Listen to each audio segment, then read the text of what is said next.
Good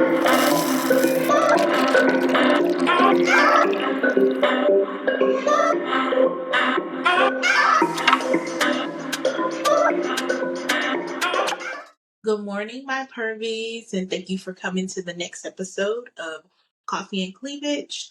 Ask me anything. We left off, and so from questions, I'm going to try to get everything into this episode, so we can go on to more exciting things. So once again, my partner is going to ask questions, and I'm going to answer them to the best of my ability. All right, Fitz. All right. First question. How do you feel about labels in kink beyond dom and sub? Do you feel they're important? And if so, why? I feel unstable without a label, but I also feel I don't fit all the criteria for the label sometimes. Um, so I believe that labels are more so for us and self-identifying. I don't believe that it has a lot of relevance outside of being able to articulate what it is that you are or wanting to receive from someone that you may be entering into a dynamic or a scene with. um, Telling someone that you are a masochist or a heavy pain bottom, those things kind of they're identifiers. So it lets people know exactly what you're looking for during a scene. For me, I can be a dominant or my title currently is I am a sadistic bratty dominant. And it lets people know exactly what they will receive from me when they're coming or they're approaching or they're looking at me. Do I feel that they are necessary? No.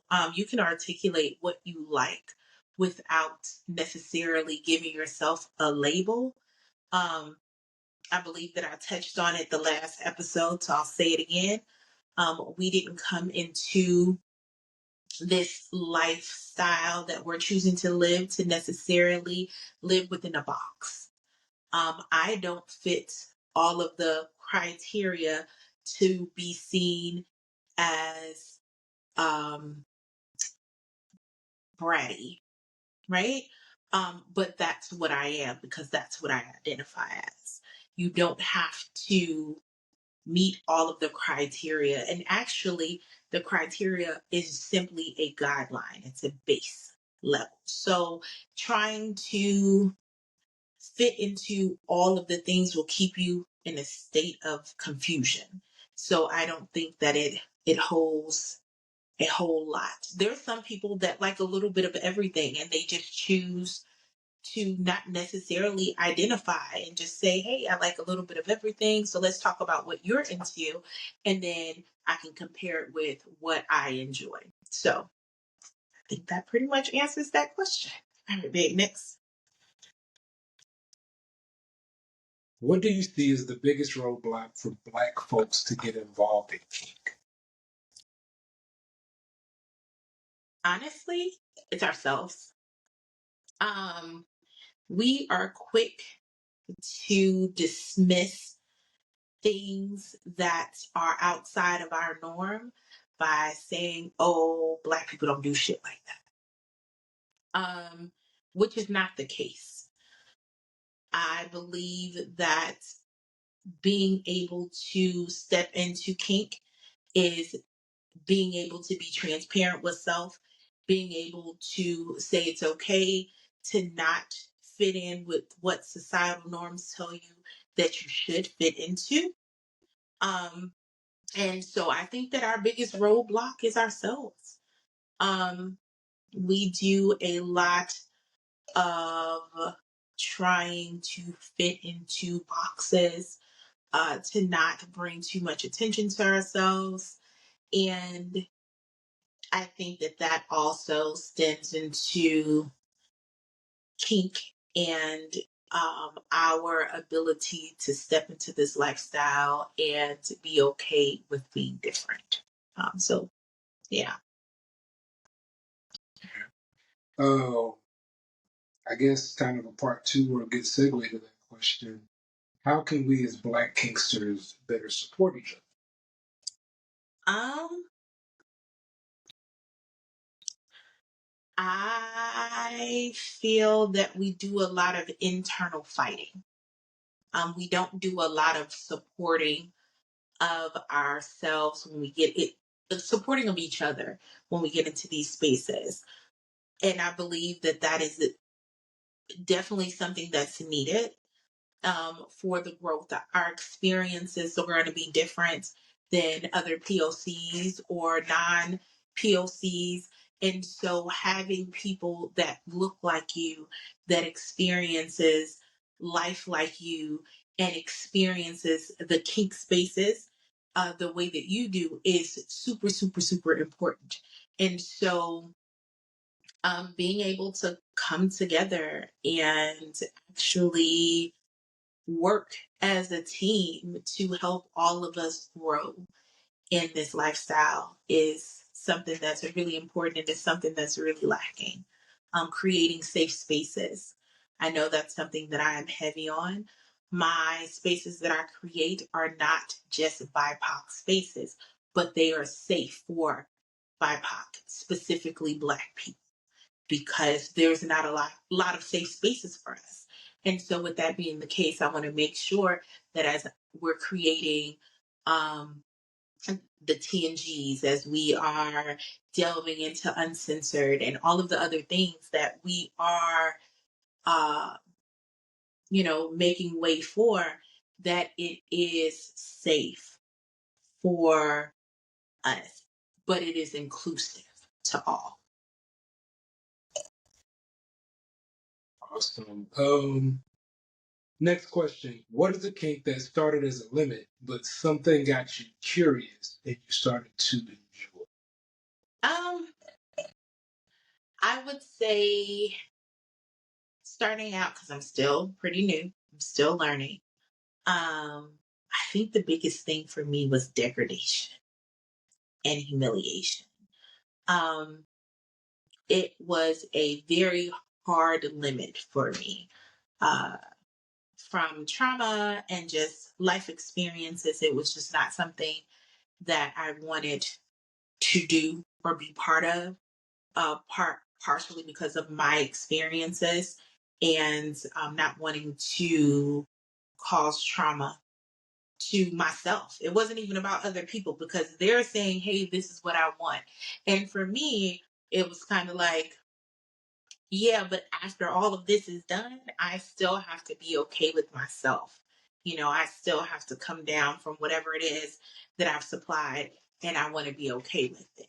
However, what I learned was there's a more than one way for degradation, and I don't have to cuss at you or degrade you or any of that. My biggest thing now is I really want to, like, I have a whole scene in my head and I'm like, ooh, I want a person in a ball gag and I want them cleaning my house. And while I sit down and I just enjoy my space, and then they come in and they give me wine and they cut on some music and then stand in the corner and be a pretty plant.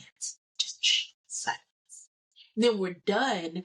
I'll have a cage and then you can go in the cage and then we can watch a movie together. And at first, I didn't realize that that was a form of degradation. It was a form of humiliation. And then once I learned that, because somebody talked to me about being a plant, that's why communication is so, like, talking to other people and having these other experiences is so important. And when they were like, oh, I just, I love being a plant. I love objectification, right? And I was like, hmm. And then I talked to a friend and she was like, oh, I love that. it allows me to be in a space and I'm silent and I'm still and I can figure things out and I'm thinking about all of the things that I need to think about, or I can just clear my mind and just be that object. And sometimes I just need to do that in order to center myself, knowing that it was something that did not harm a person, but actually help them become a better version of themselves through whether it's just taking time for themselves and just being, or they now have the time and the space to figure something out that maybe they didn't have time to do before while they were doing all of the many things that we have to do in life. I was like, ooh, this is my jam.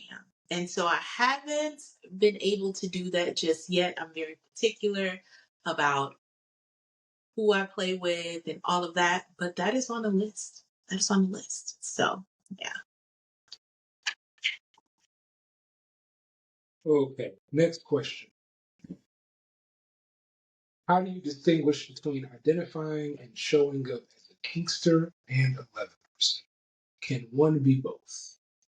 This is really interesting because in our Discord, we actually had like this whole big conversation about all of this.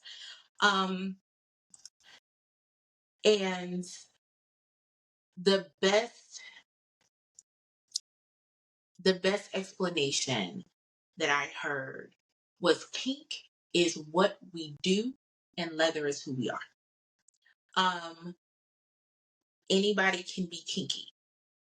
It's something that's taught. It's something that we can learn. You can learn how to throw a flogger. You can build up your pain tolerance in order to be a heavy pain bottom.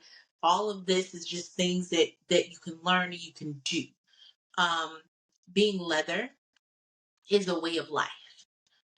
It is a way of being, and it comes from inside. It's a set of creeds and just it's pretty in depth. So I won't go into all of that. I'm trying to stay away from a lot of the leather aspect of it because it's a lot. It's a lot of information. However, can you be both? Yes, yes, you can.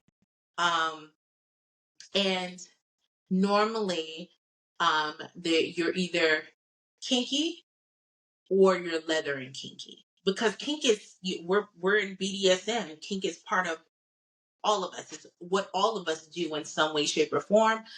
But being leather, aligning with leather values, and also taking on the responsibility. It's a heavy responsibility when you go in and you decide that leather is what you want to do. So I know a lot of kinksters that are like, oh, I follow the creeds, I believe in the consent, I believe in the education. However, I don't want all of that extra responsibility.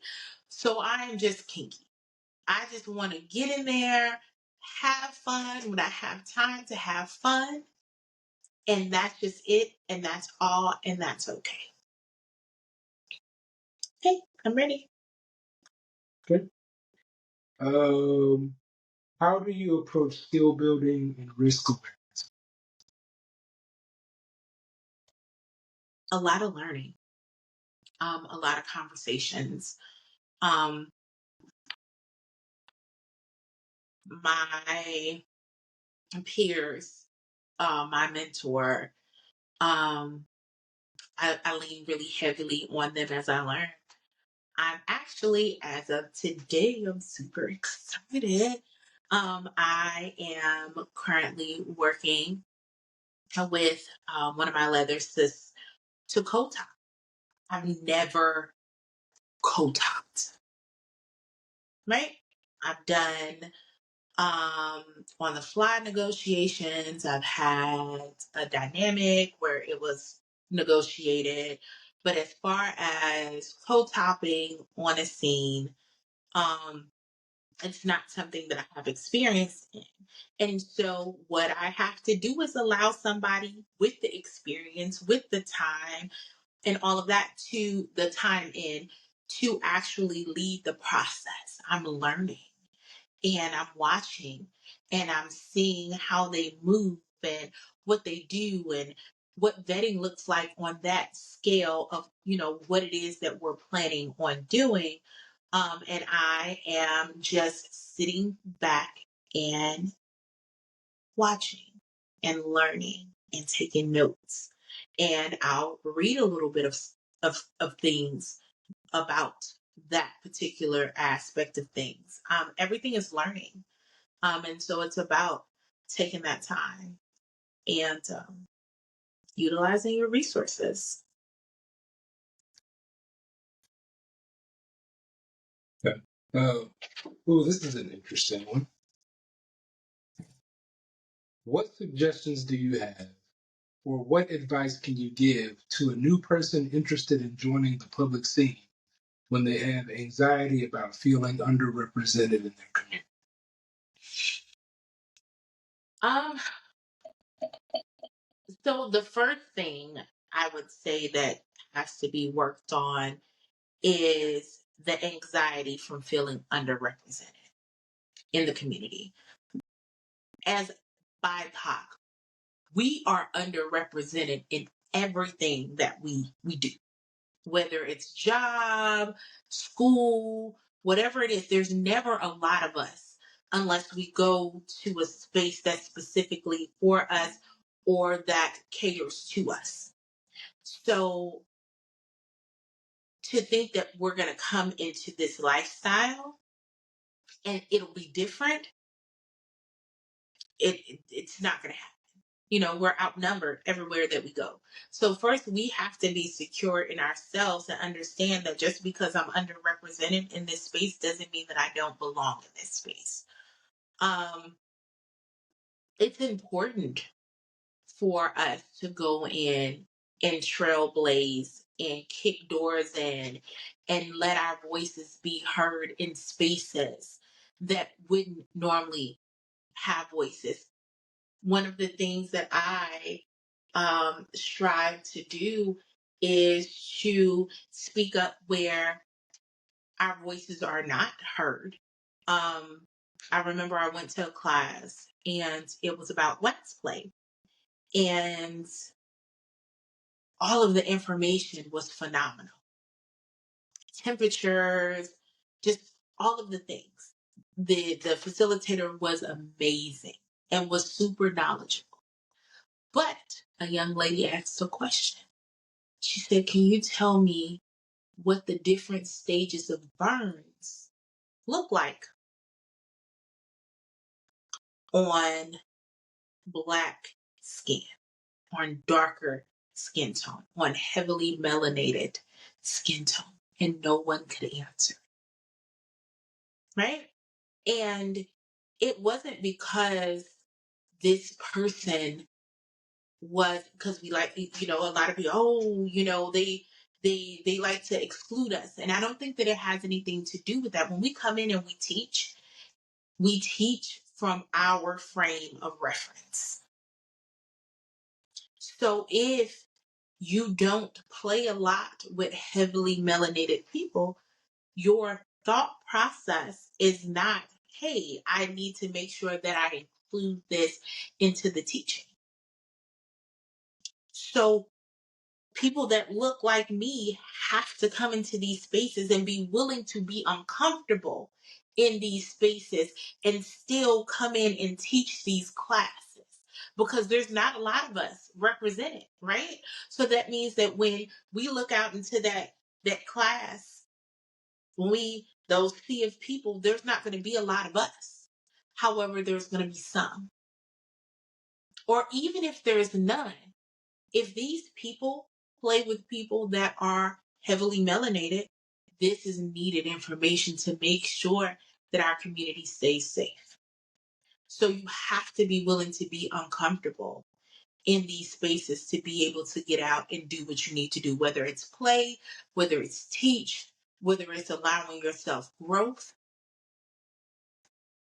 I hate to say it like this, but we are uncomfortable all the time. We walk in a state of uncomfort. Being Black in society in general is uncomfortable at times. So we have to, it's not going to change in this space. So we have to take that same strength that we take every day and bring it here and exist and be proud of existing in the skin that we're in and get out there and do what it is that we do. Okay. What resources do you recommend for newbie kinksters? Um, I am big on books and reading, mentorship. And when we talk about mentorship, a lot of people think that it is, hey, this person is teaching me and is taking me on as a pupil. You get mentorship from having conversations with people that are more knowledgeable than you. You don't have to be under an official contract, so to speak. Um, Going out to events, attending classes, um, making sure that you're finding reputable people to talk to. Um, there's a lot of misinformation out there. And so you have to kind of push through the bullshit to find the knowledge. And what I'll try to do in the description of this video is to list a book, but there is a book that I just recently purchased that I want to read. And it was something that I found on Amazon, and I heard that it was a really good read for newbies. It's broken down. I can't say exactly what it is because I haven't read it. However, it comes highly recommended, and it's called The Leather and BDSM Handbook. And so this would be a really good starting point. It breaks a lot of things down in digestible and readable small sections. And from a leather Sid that's currently going, that's coming in and learning, as she is reading it, she's saying, hey, it's easy to digest, it's easy to read, it's easy to understand, and it breaks it down and it talks about the history of leather. It talks about the hinky code. It talks about a lot of different stuff.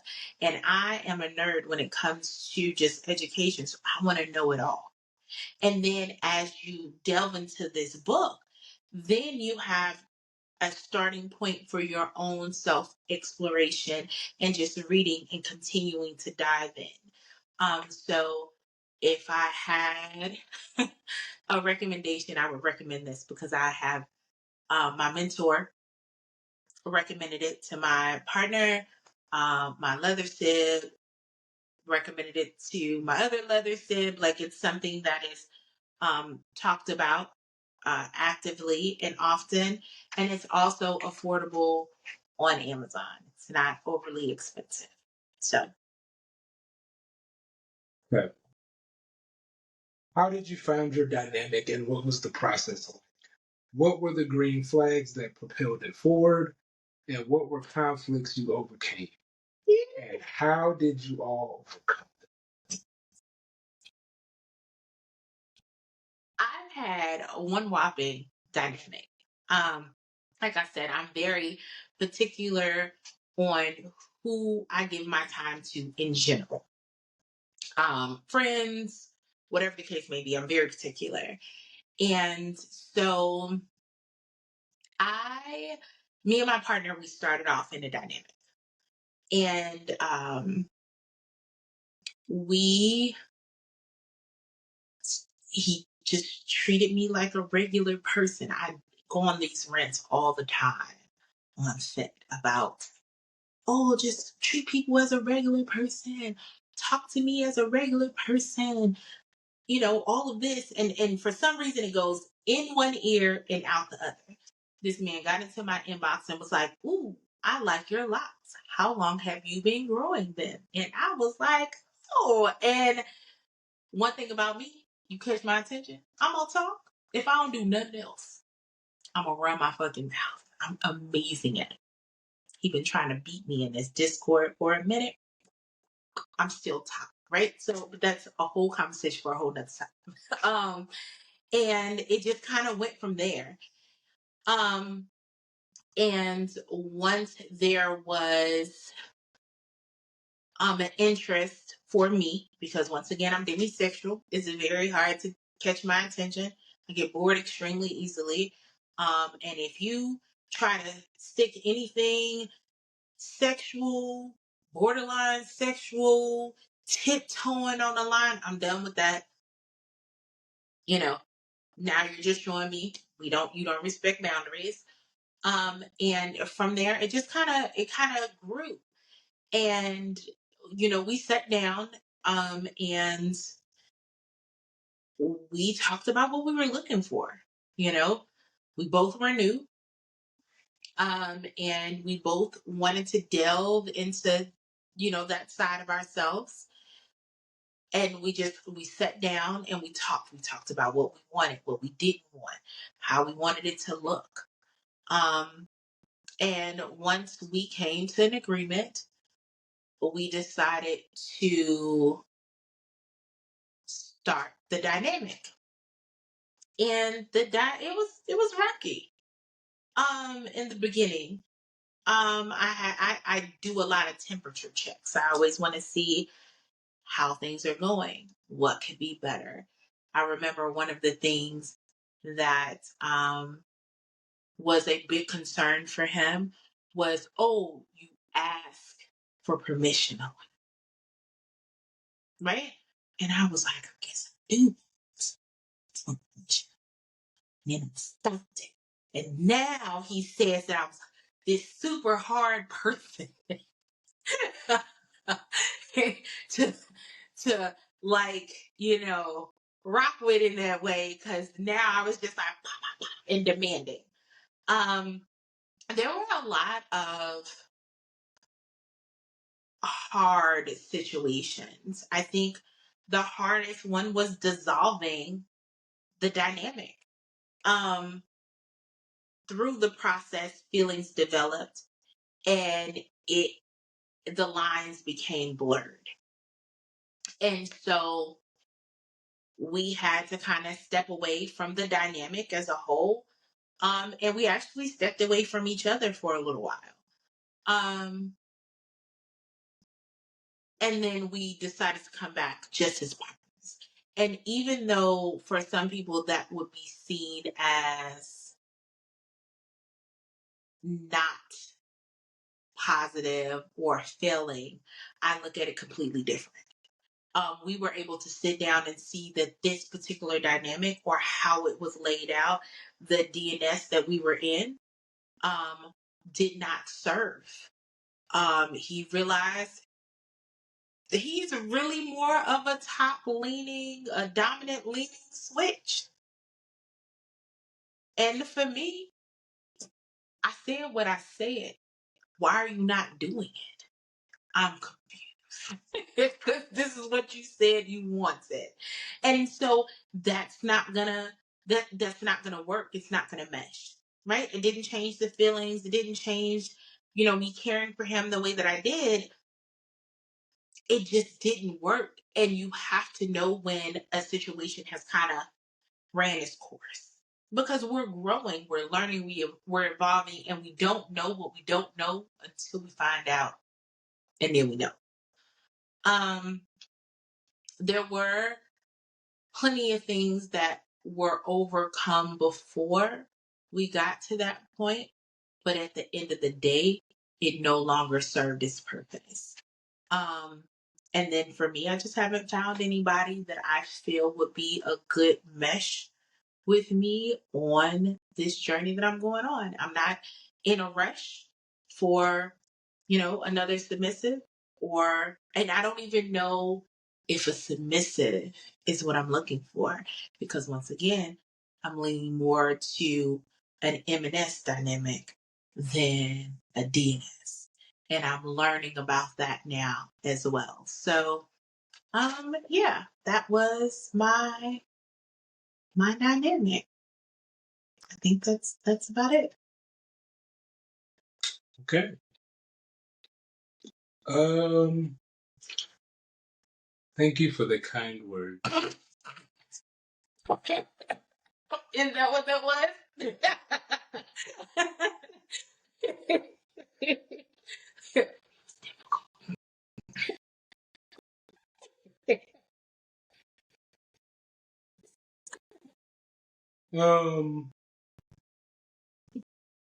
All right. How would you recommend approaching someone to mentor?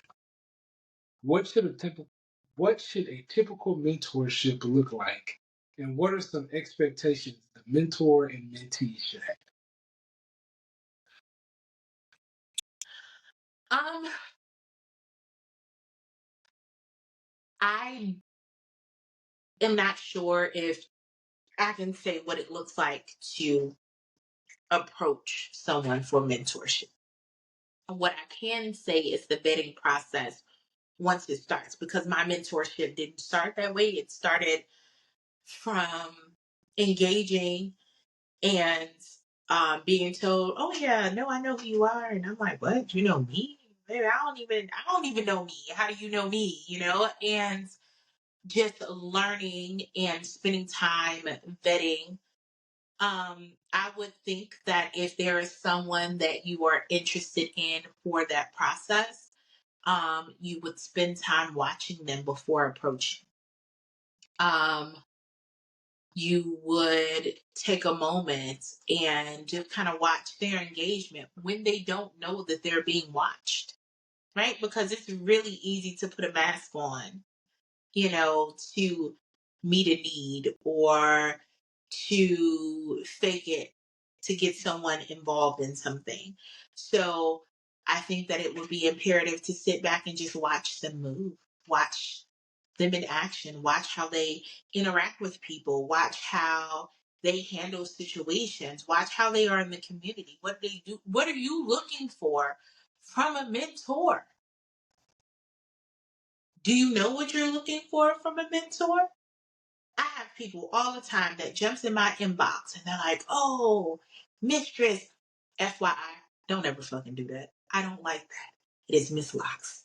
Until I give you a directive on what to call me, and I would advise you to just kind of, you know, call them by their name, ask them what they want to be called, but don't come in just providing them with what you want to call them, because it don't work that way, right? So there's that. Just have to get that out there.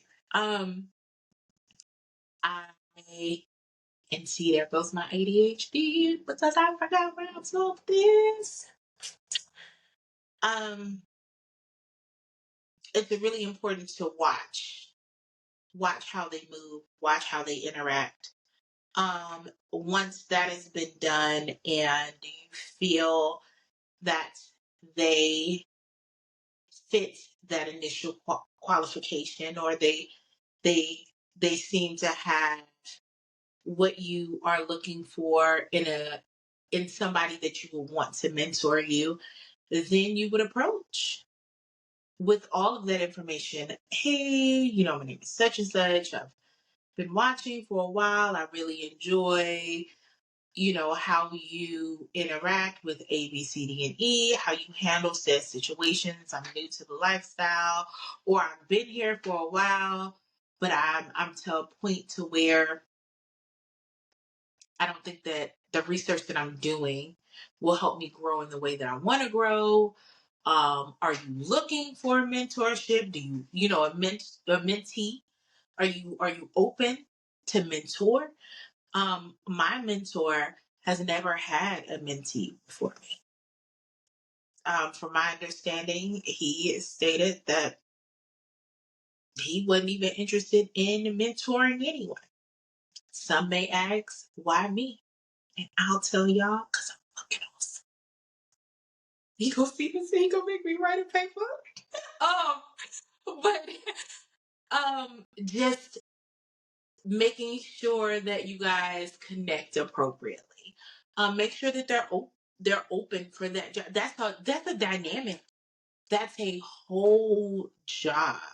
When I have questions, when I need guidance, that's who I go to. He's giving me writing assignments all the time. Then he's having to read the assignments that I'm writing and correct them and guide me if I'm going wrong. Sometimes he has to be like, hey, fucking relax. You're doing too much. Okay? We can't go around flipping tables over. That's not the way to be. I'm like, really? And he's like, yeah. I'm like, okay. And from there you have to it's still a negotiation. You have to know what you're looking for from a mentor so you can go in and let the mentor know, hey, this is what I'm looking for. This is what I'm needing guidance in. This is where I'm at. This is where I'm trying to be. This is where I'm trying to go. And they should be able to tell you if they feel like they can guide you to that space that you're trying to go to. So it's the same as anything within this lifestyle. It's vetting, it's getting to know, and then it's diving in. So, how you want to handle this? We got 1, 2, 3, 4. We have 5 more questions. We are finishing up on time. 45 minutes already. We're at 37 minutes and 2 seconds. Okay. Yeah, so keep going. All right. So we got time. Okay. Next question. Would love to hear your thoughts on interaction protocols between tops, bottoms, masters and slaves, D-types, and S-types when they are strangers, owned and unowned. I mean, I don't have a lot of thoughts on that.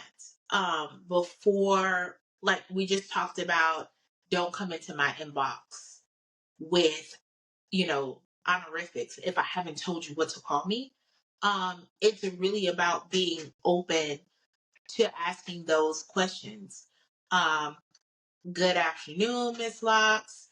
I'll be, in your presence for whatever. And I was wondering what you wanted to be called. If you're open to be of service. If you need anything, and that's unowned. If you're owned, your protocol is what your protocol is with your dominant or master. That's not something that I can give any type of information on because that's something that's negotiated in between you guys. But in regards to how an unowned S type handles things or just the S type in general, it depends. I remember most people just say ma'am and sir just to show respect. If they want to be called something different, they will, I'll let you know. I don't like being called that. Just call me Miss Locks. Um, and it is just you just have to learn. There's nothing that I can really give you because nobody's a monolith. I can't tell you how other D types like to be addressed. I can't tell you how to approach other D types. That's not something that I can provide to you. I just tell you to do it respectfully. And if there is correction that's done, um,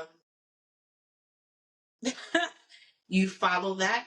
And it's the same thing with the unowned S types. The one thing that my S-type sibs tell me, or they like to say all the time when we are at these events, is I'm an S-type.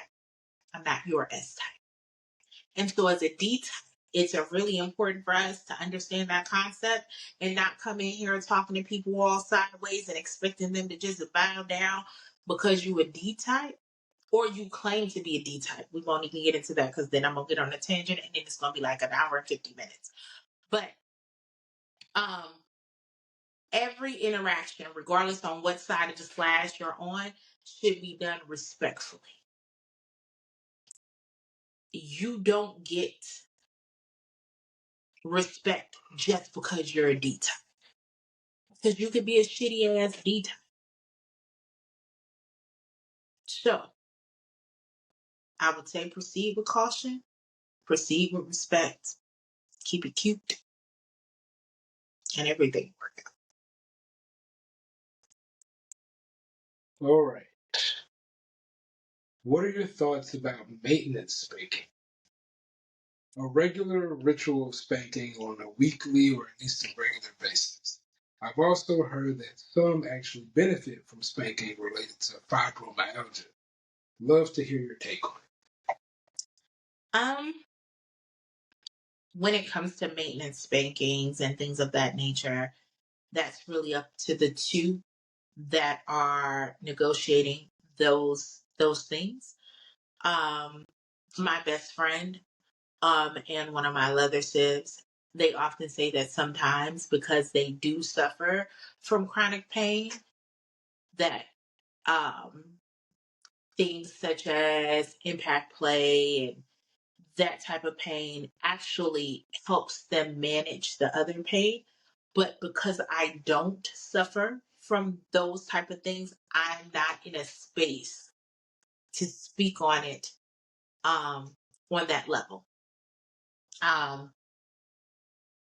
but we're in a place where consent is needed, and if it's something that two people negotiate, regardless of pain or not, that's what happens. And because that's what was agreed upon. it. Okay. Common mistakes, problems, and solutions when new to poly or E&M relationships. Ooh, that's a whole segment within itself, Jesus. I don't even think that there is enough time to cover all of the many problems and stresses that I myself, I'm new to poly. And so being in this space, I could talk for forever. And maybe that's a question that I'll take and maybe I'll drag my partner on and we can talk about that. But it's way too in depth of a question to address in this small segment of time. So we just gonna put a pin on it. But we gonna come back. Are you judgmental? Fuck yeah. Yes. Yes, I am. But I feel like we all are. And I feel that we lie to ourselves to make ourselves feel good, to say that we're not judgmental. That is human nature. We judge every situation before we come into a situation to make sure that we're keeping ourselves safe. Everything is a judgment. Why is this happening? What are we doing here? Is this something that I would be okay with? Okay, this seems to be a bit much. But just because I've made a judgment on it doesn't mean that I treat you any differently. And that's normal, people. I am judgmental as fuck. And I'm not gonna sit here and tell y'all that I'm not, because I am. And I sit heavy in that. If I feel like you doing fuck shit, I'm gonna tell you you're doing fuck shit. If I feel like you moving weird, I'm gonna tell you that you're moving weird. And I'm gonna stand 10 toes down in it. If you wanna know why, I'm gonna let you know. But I can't look at this camera and say, no, I'm not judgmental. I definitely am. The end. Go ahead, babes.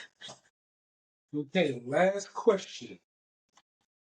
How do I navigate being new to the lifestyle and sexually inexperienced? I was celibate for almost 13 years and just ended it a few months ago.